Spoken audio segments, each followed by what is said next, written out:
বীরভূমের stone king টুলু মণ্ডল তার বিশাল সাম্রাজ্য বিপুল পরিমাণ সম্পত্তির হদিশ পাওয়া গিয়েছে। আর এই মুহূর্তের আপডেট, টুলু মণ্ডলের বীরভূমের পারুইয়ে শ্বশুর বাড়িতে পৌঁছলেন রাজ্য পুলিশের এসটিএফ এর কর্তারা। ইতিমধ্যেই তল্লাশি অভিযান শুরু হয়ে গিয়েছে, পাশাপাশি চলছে জিজ্ঞাসাবাদও। আর অন্যদিকে টুলু মণ্ডলের সঙ্গে মিনার মণ্ডল এবং টুলু মণ্ডল তার একাধিক যে বিপুল পরিমাণ সম্পত্তির হদিশ পাওয়া গিয়েছে, এবার সেই তদন্তেই নামলো কেন্দ্রীয় সংস্থা এনফোর্সমেন্ট ডিরেক্টরেট। এই দুই বিষয় নিয়ে আরো বিস্তারিত জানতে সরাসরি কথা বলে নেব। আমাদের সঙ্গে রয়েছেন আমাদের দুই প্রতিনিধি, পার্থপ্রতিম ঘোষ যেমন রয়েছেন, পাশাপাশি রয়েছেন আবির দত্ত। আমি শুরুতেই একবার পার্থপ্রতিমের কাছে চলে যাব। পার্থপ্রতিম, আজ কিছুক্ষণ আগেই বীরভূমের পারুইয়ে টুলু মণ্ডলের শ্বশুরবাড়ি এই ঠিকানায় যার সামনে তুমি রয়েছো, বেঙ্গল এসটিএফ এর কর্তারা পৌঁছে গিয়েছেন। কি সূত্র ধরে এই ঠিকানায় তল্লাশি অভিযান চলছে? দেখো, গত বুধবার দিন টুলু মণ্ডলের আত্মীয় মিনার মণ্ডলের বাড়ি থেকে, দেউচার বাড়ি থেকে কিন্তু কোটি কোটি টাকা, প্রায় 28.5 কোটি টাকার উদ্ধার হয়। এবং তার পরবর্তীকালে আজকে আবারও বুধবার, এবং সেখানে হচ্ছে যে পুলিশের টিম এবং এসটিএফ এর গোয়েন্দারা, মূলত হচ্ছে সকালবেলা এসটিএফ এর গোয়েন্দারা, তারা হচ্ছেন বেঙ্গল এসটিএফ এর গোয়েন্দারা, তারা এই যে বীরভূমের পারুইয়ে টুলু মণ্ডলের যে শ্বশুরবাড়ি রয়েছে, যে শ্বশুরবাড়ির ছবি আমার সহকর্মী পার্থপ্রতিম রায় দেখাচ্ছে, সেখানে দেখতে পাচ্ছে শ্বশুরবাড়ি একেবারে রাস্তার ধারে পারুইতে, সেই বাড়িতে কিন্তু এসে পৌঁছেছে। এবং এই যে টুলু মণ্ডলের বিপুল সম্পত্তির হদিশ তারা পেয়েছেন, সেই সম্পত্তির হদিশ পাওয়ার পাশাপাশি একাধিককে জিজ্ঞাসাবাদ, এবং সেই জিজ্ঞাসাবাদের সূত্র ধরে বেশ কিছু ইনপুট তাদের কাছে আসে। সেই ইনপুটের উপর ভিত্তি করে আজকের হানা। তারা যখন এখানে হানা দেন এবং হানা দেওয়ার পরবর্তীকালে আমরা দেখতে পাচ্ছি কিছুক্ষণ আগে বেঙ্গল পুলিশের টিম, অর্থাৎ পারুই থানা এবং বীরভূম জেলা পুলিশের টিম, বোলপুরের এসডিপিও, তিনিও কিন্তু এসে পৌঁছালেন এই বাড়িতে। সূত্রের খবর, এই বাড়িতে কিন্তু বেশ কিছু গুরুত্বপূর্ণ বিষয় ইতিমধ্যে এসটিএফ এর গোয়েন্দারা তারা জানতে পেরেছেন। এবং সেক্ষেত্রে হচ্ছে সেই জানতে পারার পর তারা হচ্ছে জেলা পুলিশকেও খবর দিয়েছে, এবং জেলা পুলিশের আধিকারিকরা তারা এখানে এসে পৌঁছেছেন। এবং বাড়ির ভেতরে এসটিএফ এর গোয়েন্দা তারা রয়েছে। টুলু মণ্ডলের শ্যালক সম্পর্কেও আমরা জানতে পারছি, খোঁজ খবর করেন প্রথমেই, সে টুলু মণ্ডলের শ্যালক তিনি হচ্ছেন বাড়িতে নেই, তার শ্বশুরমশাই, এছাড়া টুলু মণ্ডলের অন্যান্য যারা আত্মীয়রা রয়েছেন, সেই আত্মীয়দের বাড়িতেও কিন্তু এসটিএফ এর গোয়েন্দারা তারা হচ্ছে জিজ্ঞাসাবাদ করে। এই যে দোতলা বাড়ি, সেই দোতলা বাড়ির বিভিন্ন যে ঘরগুলো রয়েছে, পিছন দিকে একটি অংশ রয়েছে, সেই জায়গায় হচ্ছে সার্চ অভিযান সেটা চালাচ্ছেন একেবারে এখানে বেঙ্গল এসটিএফ এর গোয়েন্দারা। দেখতে পাচ্ছ ছাদেও কিছুক্ষণ আগে আমরা দেখলাম যে জায়গায় দোলনা ঝোলানো অবস্থায় রয়েছে ছাদে, সেই জায়গাতেও কিন্তু এসটিএফ এর গোয়েন্দারা তারা সেখানে যান, এবং সেখানে গিয়ে সেখানেও থেকেও কিন্তু সমস্ত বিষয়টা খতিয়ে দেখেন। বড় ছাদ, সেই ছাদের ভেতর ওখানে কোনো ঘর রয়েছে কিনা, যে জায়গায় দোলনা ঝোলানোর অবস্থা রয়েছে দেখতে পাচ্ছ, সেই জায়গাতেও কিন্তু এসটিএফ এর গোয়েন্দারা যান। গোটা বাড়ির চারপাশ একেবারে ঘিরে রেখেছে এসটিএফ এর গোয়েন্দারা, এবং বেঙ্গল পুলিশের টিমকেও নিয়ে আসা হয়েছে। তারা একেবারে গোটা বাড়ির চারপাশ ঘিরে রেখে তারা তল্লাশি অভিযান, সেই তল্লাশি অভিযান চালাচ্ছেন। একদিকে হচ্ছে টুলু মণ্ডলের এই যে শ্বশুর বাড়ি, সেই শ্বশুর বাড়ি এবং তার যারা আত্মীয় রয়েছেন, আত্মীয়দের রাস্তার ছবিটা একবার দেখাতে বলবো আমার সহকর্মী পার্থপ্রতিম রায়কে। বাড়ি এবং বাড়ির আশেপাশের যে রাস্তা, সেখানেও কিন্তু যে পুলিশের ফোর্স সেটাও মোতায়েন করা হয়েছে। পরপর একের পর এক গাড়ি, যে গাড়ি হচ্ছে পুলিশ এবং এসটিএফ এর গাড়ি, সেই গাড়িও কিন্তু রয়েছে। এবং থেকে এই যে জায়গা আমরা দাঁড়িয়ে রয়েছি পারুইতে, সেই পারুইয়ের গোটা যে চত্বর, সেই চত্বর ঘিরে ধরে একেবারে তল্লাশি অভিযান, সেই তল্লাশি অভিযান চলছে। এসটিএফ সূত্রে এবং বেঙ্গল পুলিশ সূত্রে জানতে পারছি, এই বাড়ি থেকেও কিন্তু বেশ কিছু গুরুত্বপূর্ণ তথ্য এই তদন্তে তারা পেয়েছেন, এবং তার উপর ভিত্তি করে এখন কিন্তু এসটিএফ এবং পুলিশের সংখ্যা আরও বাড়ানো হয়েছে। টুলু মণ্ডলের এই যে শ্বশুরবাড়ি পারুইতে, সেই পারুইয়ের বাড়ির ভেতরে পুলিশ এবং এসটিএফ এর গোয়েন্দারা সেই সংখ্যাটা অনেকটাই রয়েছে। তারা একেবারে বাড়ির ভেতরে গিয়ে সার্চ অভিযান সেটা কিন্তু চালাচ্ছেন। একদমই পার্থপ্রতিম, তুমি আমাদের সঙ্গে থাকো, আমাদের ছবি দেখাতে থাকো। আপনাদের জানিয়ে দিই, টুলু মণ্ডলের শ্বশুর বাড়ি বীরভূমের পারুইয়ে, এই বাড়ির ছবি আপনারা দেখতে পাচ্ছেন। সেখানেই আজ কিছুক্ষণ আগে পৌঁছে যান বেঙ্গল এসটিএফ এর কর্তারা। জিজ্ঞাসাবাদ যেমন চলছে, গোটা বাড়ি জুড়ে চলছে তল্লাশি অভিযান। আর অন্যদিকে গত 29শে জুলাই আপনাদের মনে থাকবে, টুলু মণ্ডল তার আত্মীয় মিনার মণ্ডলের বাড়িতে উদ্ধার হয়েছিল বিপুল পরিমাণ সোনা এবং নগদ টাকা। সব মিলিয়ে যার পরিমাণটা দাঁড়ায় প্রায় 50 কোটি। 28.5 কোটি টাকা নগদ এবং প্রায় 15 কেজি সোনা উদ্ধার হয়েছিল টুলু মণ্ডলের আত্মীয় মিনার মণ্ডলের বাড়ি থেকে ঠিক এক সপ্তাহ আগে, গত 29শে জুলাই। আর এবার সেই ঘটনায় ইডি তদন্ত করতে চায়। যতগুলি এই মামলায় এফআইআর দায়ের হয়েছে তার তথ্য এবং নথি চাইল এনফোর্সমেন্ট ডিরেক্টরেটের আধিকারিকরা। এই বিষয়টা নিয়ে জানতে আরো বিস্তারিত কথা বলে নেব। আমাদের সঙ্গে সরাসরি রয়েছেন আমাদের অপর প্রতিনিধি আবির দত্ত। আবির, ইতিমধ্যেই আমরা জানি যে রাজ্য পুলিশের গোয়েন্দারা তারা কিন্তু এই বিষয়টা নিয়ে তদন্ত করে দেখছেন। টুলু মণ্ডলের যে বিপুল পরিমাণ সম্পত্তির হদিশ পাওয়া গিয়েছে, বিশাল সাম্রাজ্য, তা নিয়ে তোমাকে যেমনটা আমাদের অপর প্রতিনিধি পার্থপ্রতিম দেখালো, বেঙ্গল এসটিএফ এর কর্তারা পৌঁছে গিয়েছেন টুলু মণ্ডলের আত্মীয়ের বাড়িতে। তাহলে ইডি আধিকারিকরা এখন কি জানতে চাইছেন? দেখো, তোমাকে জানাবো যে কোনো আর্থিক দুর্নীতির বিষয়ে সামনে আসলে সেই ক্ষেত্রে তদন্ত করে এনফোর্সমেন্ট ডিরেক্টরেট। যদি তারা মনে করেন যে এটি তদন্ত করার প্রয়োজনীয়তা রয়েছে, সেই ক্ষেত্রে তারা ইসিআইআর করে তারা তদন্ত শুরু করেন। এই যে টুলু মণ্ডলের অ্যাসোসিয়েটস বা টুলু মণ্ডলের ঘনিষ্ঠ মিনারের বাড়ি থেকে যে বিপুল অঙ্কের টাকা উদ্ধার, গয়না উদ্ধার এবং তারপর বিভিন্ন জায়গায় তল্লাশি অভিযান চালিয়ে সম্পত্তি, গয়না, টাকা মিলে প্রায় 200 কোটি টাকার হদিশ। তো সেই ক্ষেত্রে তদন্তকারী আধিকারিকরা এনফোর্সমেন্ট ডিরেক্টরেটে তারা এই বিষয়টা সামনে আসতে তারা জেলা পুলিশের সঙ্গে যোগাযোগ করেছেন এবং করার পর যেটা জানা যাচ্ছে যে এফআইআরগুলো হয়েছে, সেই এফআইআর এবং তার তথ্য সেটা চেয়ে পাঠানো হয়েছে এবং যদি সেই ক্ষেত্রে পুলিশের কাছ থেকে তারা পেয়ে যান এবং সেই ক্ষেত্রে তারা ইসিআর করতে পারেন। কিভাবে এত পরিমাণে টাকা এবং এত সংখ্যায় টাকার নোট এবং তার সাথে সাথে গয়না এলো, আয় এবং এই সঞ্চয় বা এই যে জমা করে রাখা এই যে এত যে সম্পত্তি, সেই বিষয়ের মধ্যে কোনো সামঞ্জস্য আছে কিনা, সেই ক্ষেত্রেও পিএমএলএ অ্যাক্টে তারা মামলা করে এই তদন্ত শুরু করতে পারেন। এবং এই ক্ষেত্রে তাদের দেখার বিষয় দুটি, সেটা হচ্ছে যে দুর্নীতির টাকা কিনা, দ্বিতীয় হচ্ছে যে এত টাকা তার পুরোপুরি মালিক এই টুলু মণ্ডল নাকি এর পেছনে আরও অনেকে রয়েছে। সেই বিষয়গুলো খতিয়ে দেখার জন্যই তারা পরবর্তীকালে ইসিআইআর করে তদন্ত করতে পারেন এবং সেই জন্যই প্রথম ধাপ হিসেবে জেলা পুলিশের কাছ থেকে এফআইআর এবং তার এফআইআর সংক্রান্ত নথি এবং তথ্য জানতে চাওয়া হয়েছে, যাতে পাঠানো হয় সেই আবেদন করা হয়েছে এনফোর্সমেন্ট ডিরেক্টরেটের তরফ থেকে। আবির, ধন্যবাদ। পার্থপ্রতিম, তোমাকেও ধন্যবাদ। চলে আসছি পরের খবরে। আসন পুনর্বিন্যাস হলে 42 থেকে পশ্চিমবঙ্গের লোকসভার আসন সংখ্যা হবে 63। 21টি আসন বাড়বে এমন প্রতিশ্রুতি পাওয়া গেছে মুখ্যমন্ত্রীর সঙ্গে বৈঠকে। আসন বাড়লে এনসিপিআইতে যারা এসেছেন তাদের ভোটে লড়তে অসুবিধা হবে না। বঙ্গভবনে সুদীপ বন্দ্যোপাধ্যায় কাকলি ঘোষ দস্তিদারদের এই বার্তায় দিয়েছেন মুখ্যমন্ত্রী শুভেন্দু অধিকারী, খবর এনসিপিআই সূত্রে। এর আগে সংসদে দাঁড়িয়ে রাজ্যে রাজ্যে লোকসভা আসন বাড়ানোর আশ্বাস দিয়েছিলেন অমিত শাহ। আর এই বৈঠকের পর সুদীপ বন্দ্যোপাধ্যায় ঠিকই জানিয়েছেন, শোনাব। কথা প্রসঙ্গে এটাও জানলাম যে পশ্চিমবাংলায় লোকসভার আসন ডিলিমিটেশনের প্রসেসে 42টা থেকে বেড়ে 63 হয়ে যেতে পারে। এটা একটা প্রস্তাব ইতিমধ্যেই আরও কোথাও কোথাও বেরিয়েছে, কোন রাজ্যে কত কত হবে। তা এ সম্পর্কে একটা ধারণা সাংসদদের মধ্যে তৈরি হলো। সব দিক থেকে অত্যন্ত ফ্রুটফুল এবং অত্যন্ত পজিটিভ মিটিং যাকে বলে, সেই মিটিং এখানে হয়েছে। মুখ্যমন্ত্রীর সঙ্গে এনসিপিআই সাংসদরা তারা গতকাল দফায় দফায় বৈঠক করেন এবং সেখানে মুখ্যমন্ত্রীর আশ্বাস পাওয়া গিয়েছে এমনটাই দাবি করেন এনসিপিআই সাংসদরা। আর এই প্রসঙ্গে রাজ্য বিজেপি সভাপতি শ্রমিক ভট্টাচার্যের প্রতিক্রিয়া রাখবো আপনাদের সামনে। এটা সম্পূর্ণই আমাদের সংসদীয় বোর্ডের বিষয়।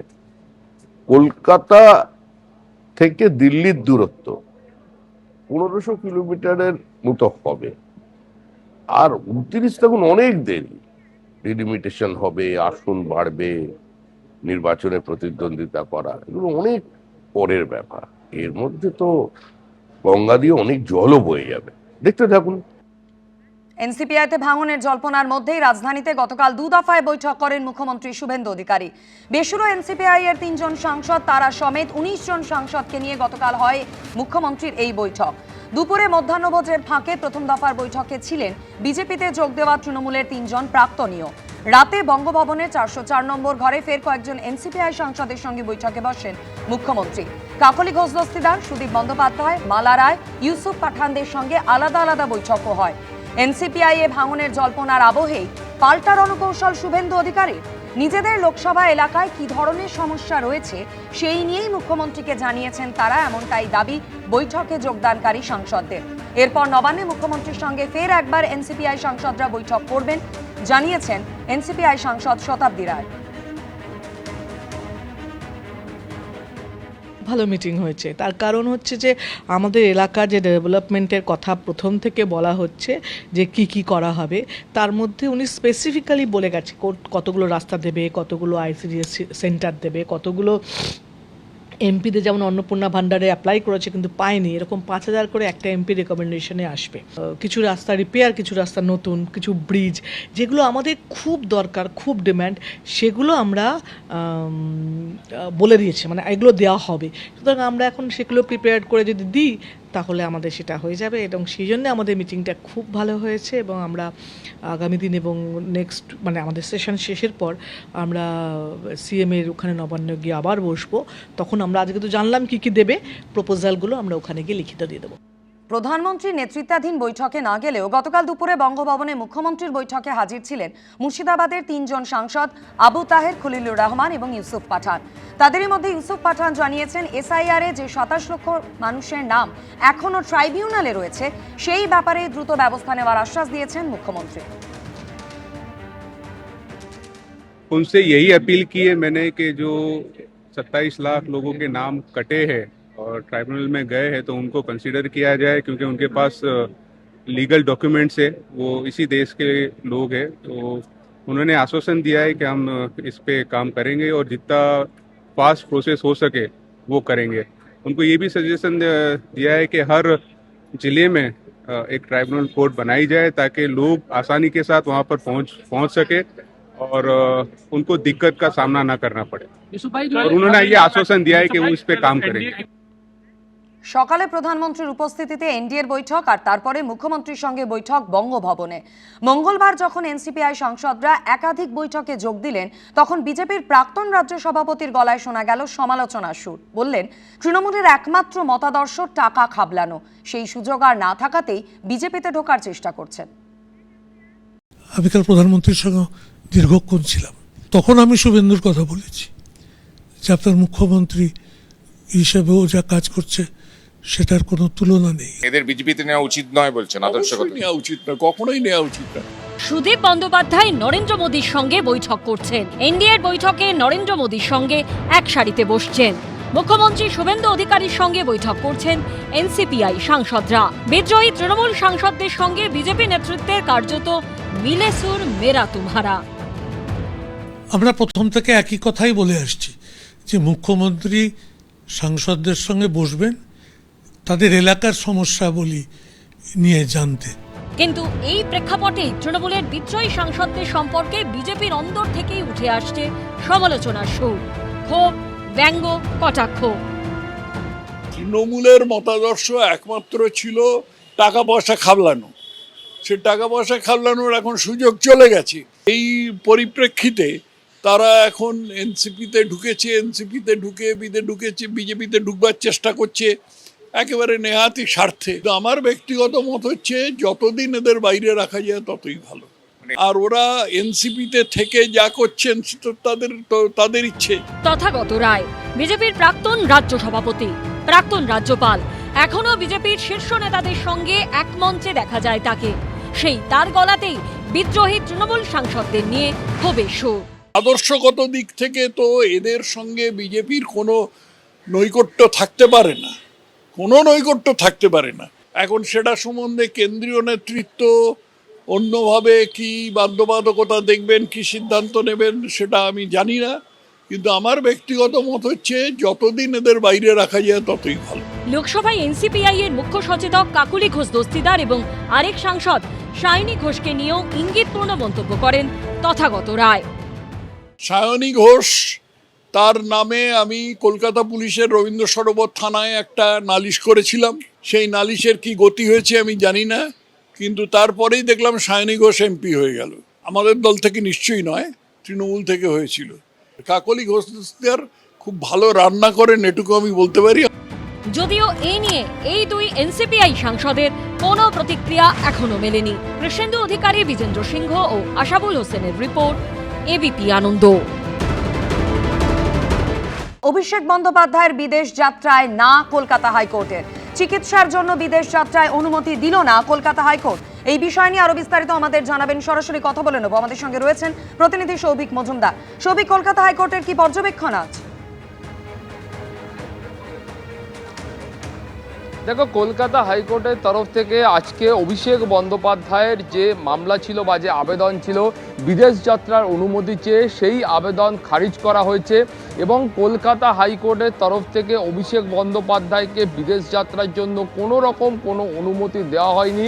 তার কারণ হিসাবে মাননীয় বিচারপতি সৌগত ভট্টাচার্য তিনি যেটা উল্লেখ করেছেন যে তিনি বলছেন যে এই যে চিকিৎসার প্রয়োজনের কথা অভিষেক বন্দ্যোপাধ্যায় বলছে সেই চিকিৎসার কতটা এক্ষুনি প্রয়োজন রয়েছে সেই বিষয় সম্পর্কে কলকাতা হাইকোর্ট বা আইনজীবীরা তারা কেউই বিশেষজ্ঞ নয়। ফলে তো মাননীয় বিচারপতি সৌগত ভট্টাচার্য তিনি মনে করছেন যে এই চিকিৎসার যে প্রয়োজন রয়েছে সেই চিকিৎসা আদৌ এদেশে সম্ভব নাকি সেই চিকিৎসা শুধুমাত্র বিদেশেই হয় সেই সম্পর্কেও তার নিশ্চিত হওয়ার প্রয়োজন রয়েছে।